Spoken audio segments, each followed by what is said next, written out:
नमस्ते बच्चे। आज बिरबाहुटी नामक कहानी के बारे में बताते हैं। प्रभा जी की एक सुंदर कहानी है बिरबाहुटी। इसमें बेला और साहिल दो बच्चों के बारे में बताते हैं। दोस्ती के बारे में बताते हैं।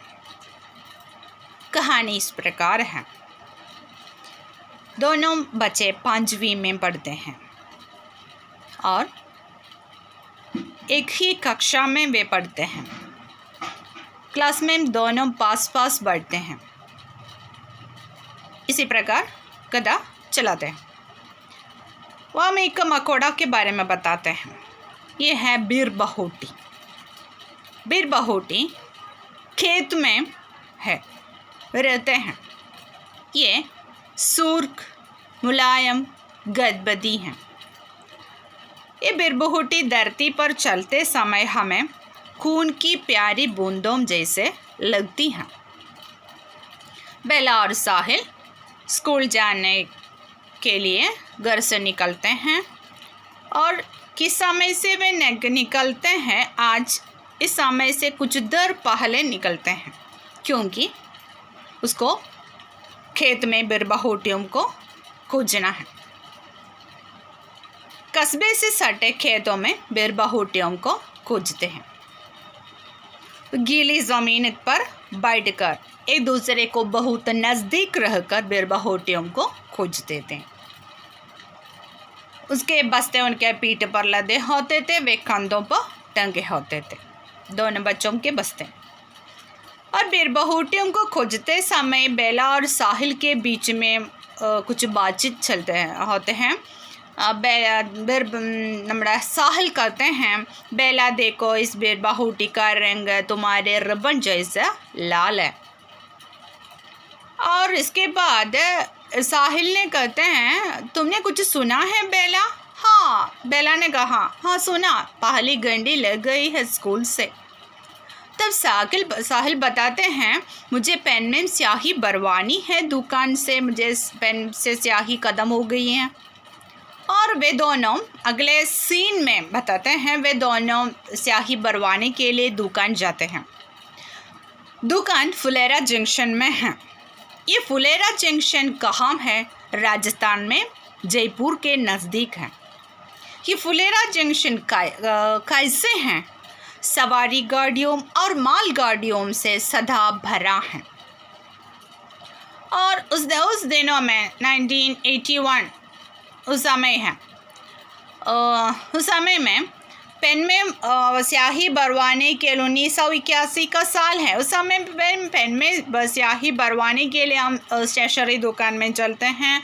वहाँ से दुकान वाले ने ड्रॉपर से हमें स्याही भरते थे।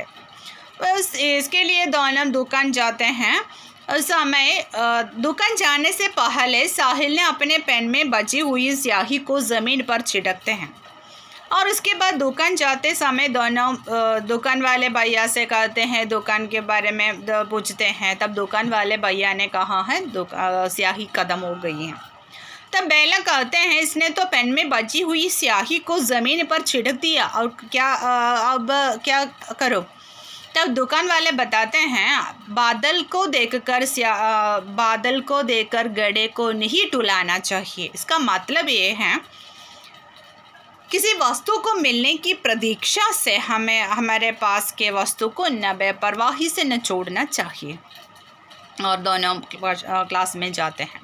अगले दिन क्लास कैसा है उसके कक्षा के बारे में बताते हैं। कक्षा में दोनों पास बैठते हैं और कॉपी में काम करते हैं, तो दोनों कॉपी में काम करते हैं। पाठ भी एक ही पढ़ते हैं। और पानी पीने के लिए, खेलने के लिए कहाँ साहिल जाता है तो वहाँ बेला भी जाते हैं, लेकिन बेला जाते हैं तो वहाँ साहिल भी जाते हैं। उसी तरह दोनों की दोस्ती है। और सुरेंद्र जी माट साहब खेल खंडी के बाद उसके पीरियड में आते हैं। उसका गणित का माट साहब है। इसी पीरियड में उसने कॉपी चांचते थे कॉपी का मतलब नोटबुक। इसमें ज़रा सी गलती हो तो बच्चों को इधर उधर फेंक देते या छापट मारने लगते हैं। एक दिन उसने बेला के बालों में पंजा फंसाया। उसमें कॉपी चांद देते समय उसमें किसी भी गलती देकर उसको पंजा फंसाया, बालों में पकड़कर पंजा फंसाया। किस गलती को देखकर उसके बालों में पकड़ने वाले थे वो गलती थी नहीं। अब सुरेंद्र जी ने उसे छोड़ दिया। तो बेला बहुत काम रहे हैं और साहिल उसे देखकर उसने सोचा है कि बेला काम कर वहाँ खड़े हो जाते हैं, ज़मीन पर गिर जाएगा, उसने ऐसे सोचा। और कुछ दिनों के बाद तो तब बेला का मन बहुत ख़राब हो गया। साहिल के पास जाकर बैठने हैं तो उसका बहुत शर्मिंदा आ गया है। और जैसे कुछ दिनों दीपावली की छुट्टी के बाद स्कूल खुला तो बेला के सिर पर एक सफ़ेद पट्टी बांधी थी। तब साहिल ने परेशान होते हुए पूछा पट्टी कैसे आए हैं, वो उसे चोट कैसे आए थे, परेशान होते हुए उसने पूछा। तब साहिल ने बेला ने कहते हैं मैंने छत से गिर गई। और उसके बाद दोनों खेलखंडी खेलने के लिए गांधी चौक में जाते हैं और वहाँ खेलखंडी लंगड़ी टांग खेलते हैं। जैसे कुछ दिनों के बाद एक रविवार के दिन में साहिल ने एक नीम के पेड़ की डाल पकड़कर झूलते समय उसने एक स्टूल की टूटे स्टूल के एक कील उसके पिंडली में लग गया और उसके पिंडली में 1 इंच का गहरा गड्ढा हो गया। तब उसे अस्पताल जाते हैं, वहाँ बेला को देखते हैं।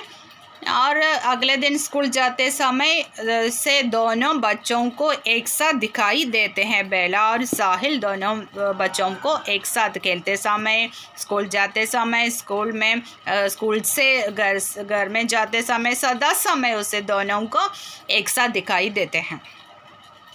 और उस बेला और साहिल दोनों किस स्कूल में पढ़ता है तो वह 5वीं तक ही था।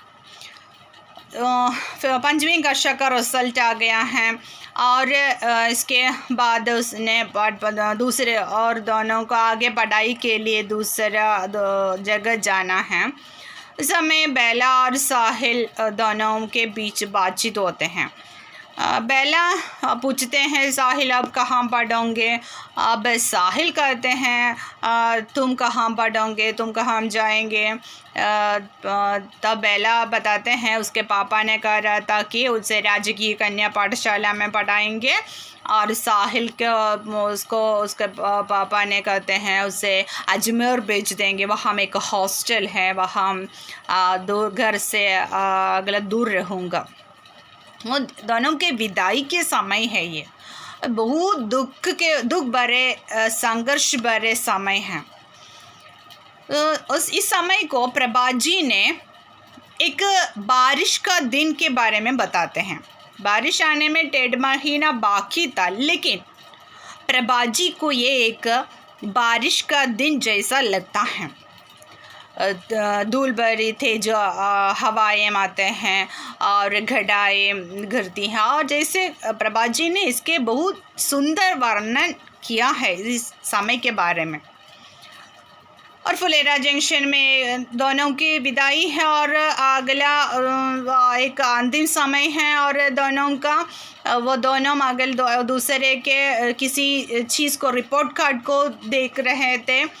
बेला साहिल का रिपोर्ट कार्ड देख रहा था, साहिल बेला का रिपोर्ट कार्ड देख रहा था और दोनों इसके बाद दोनों एक गली से जाते हैं। बेला जाते हैं, उसके बुरे बाल और बिरबाहूटी के जैसे लाल रिबन से बांधते हैं।